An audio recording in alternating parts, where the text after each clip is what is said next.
இன்றைய புனிதர் புனித கிளையோப்பா.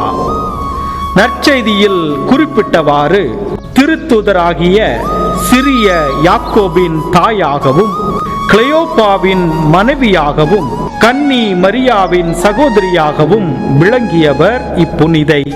சிலுவையடியில் அன்னை மரியாவோடும் உயிர்ப்பு ஞாயிறன்று மேரி மகதலேனோடும் கல்லறையில் இருந்தவர்.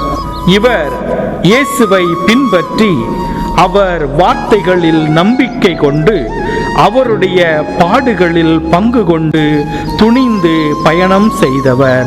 இந்த புனிதரை போல நாமும் துணிவோடு கடவுளுக்கு பணி செய்து வாழ வரம் வேண்டுவோம். இறையாசீர் உங்கள் உள்ளத்தையும் இல்லத்தையும் நிரப்புவதாக. ஆமென்.